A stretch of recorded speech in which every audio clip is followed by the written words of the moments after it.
I didn't realize it was going to be that kind of night until we were already standing in the restaurant lobby, the hostess flipping through menus and smiling too brightly.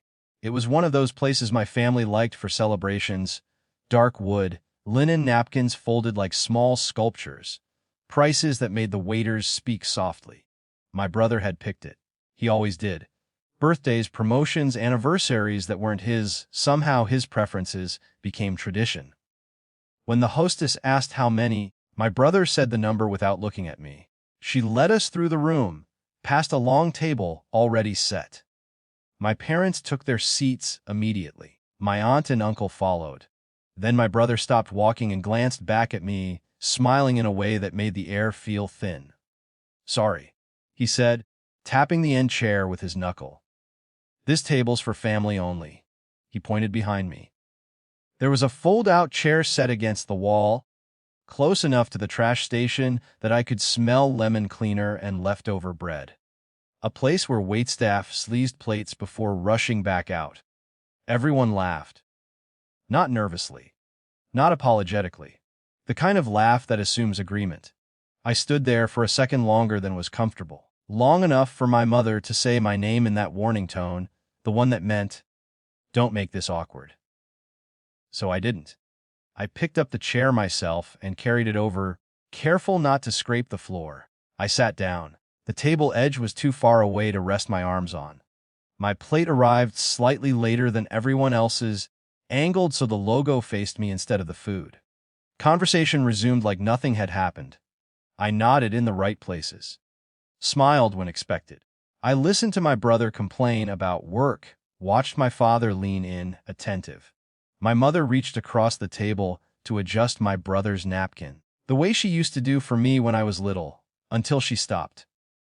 I didn't feel angry. Not in the sharp way people expect. It was more like confirmation, a quiet clicking into place of something I'd already known.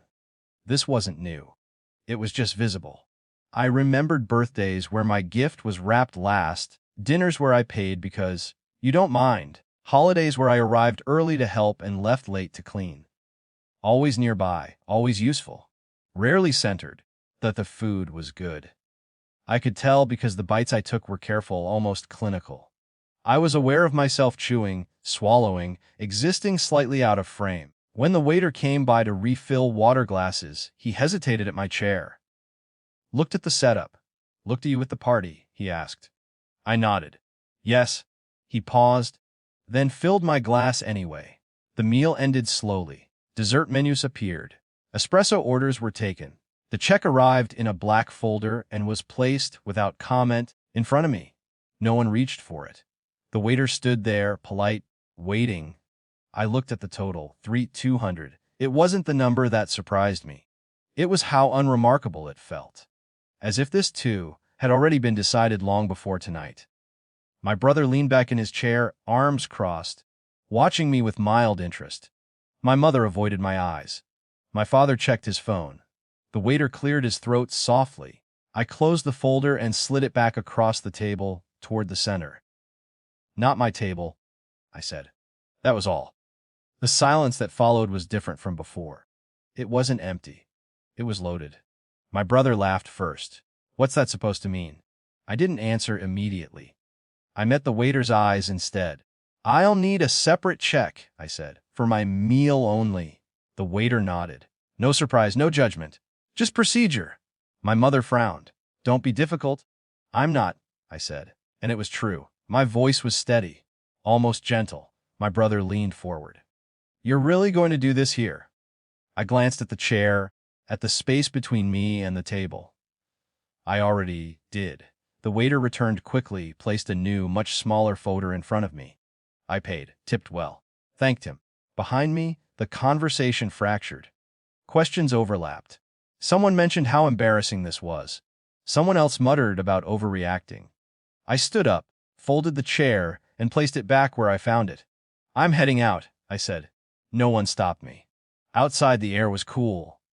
The street was loud in the normal way, cars, voices, life continuing without ceremony.